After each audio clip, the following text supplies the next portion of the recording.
Okay, hey everyone, this is Rudy, and it's Monday, April the 21st. I just got off work, and I'm driving my wife to a Activists for Truth meeting where people meet up and talk about fluoride in the water and chemtrails and 9/11 and Waco and Ruby Ridge and Federal Reserve and GMO food, and the list goes on and on and on. So it's a good meeting that she's going to, and I'm headed off to a men's Bible study gathering.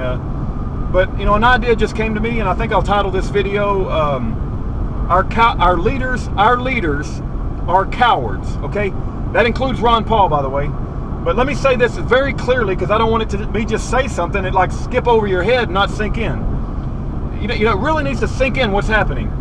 Our leaders are cowards, and a lot of us are going to die because of it. That's exactly what's going to happen. The reason is they didn't, you know, the people that were in Congress had a responsibility and a duty to vet and to qualify the so-called President of the United States.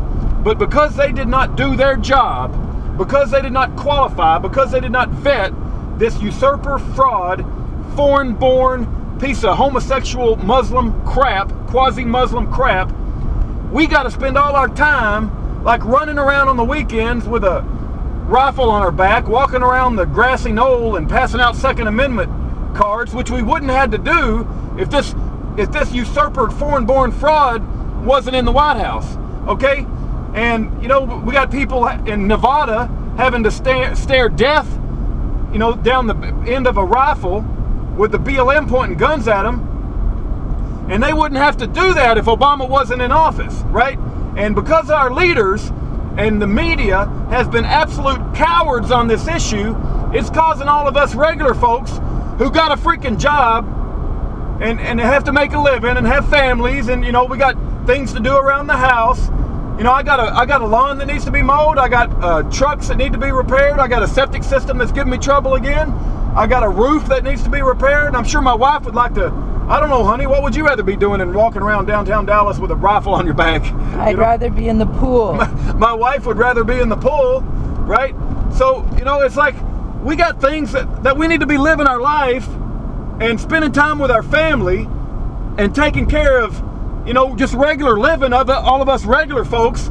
But instead, we got to do double duty because our freaking congressmen, including Ron Paul, are absolute freaking cowards.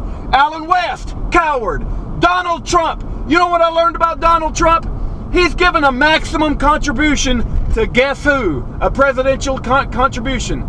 Guess who he gave a maximum presidential contribution to? A Canadian. A Canadian-born foreigner running for president. Ted Cruz. Are you kidding me?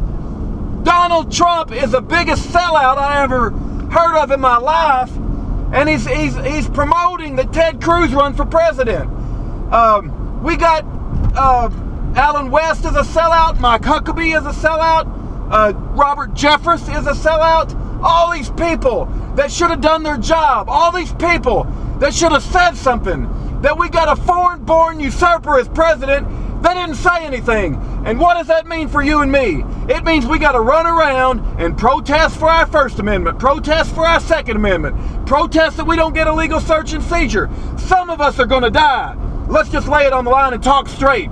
This BLM thing that happened in Nevada, it ain't over, right? And by the time this is over with, there will be dead bodies on the ground, just like happened at Waco, just like happened at Ruby Ridge.